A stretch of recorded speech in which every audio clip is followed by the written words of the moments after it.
पाहत आहोत जनकार्य न्यूज, जनतेच्या न्याय हक्कासाठी लढणारं एकमेव न्यूज चॅनल जनकार्य न्यूज। प्रधानमंत्री आवास योजनेतील लाभार्थ्यांना कुठल्याही परिस्थितीत लाभापासून वंचित ठेवणार नाही असे मत खासदार धैर्यशील माने यांनी व्यक्त केले। ते रुकडी येथे हातकणंगले तालुक्यातील विविध गावातील लाभार्थ्यांच्या पहिल्या हप्त्याच्या वितरण प्रसंगी बोलत होते।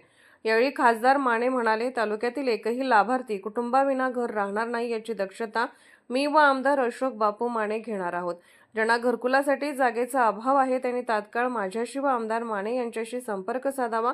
त्यांच्यासाठी शासनाच्या दीनदयाळ उपाध्याय योजनेमधून जागेच्या उपलब्धतेसाठी अनुदान मिळवून देण्यासाठी प्रयत्न करणार असल्याचेही त्यांनी यावेळी सांगितले।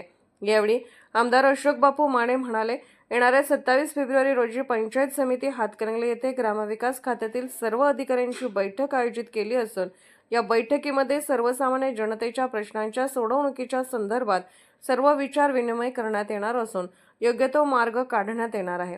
यावेळी तालुक्यातील रुकडी, अतिग्रे, साजणी, चोकाक, हेरले आदी भागातील 2710 लाभार्थ्यांना अनुदान वाटप करण्यात आले।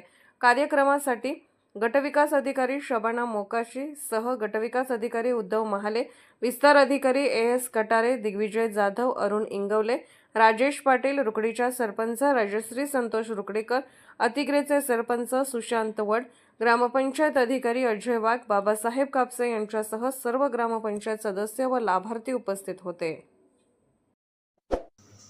जनकार्य न्यूजला लाईक करा, शेअर करा आणि सबस्क्राईब करा।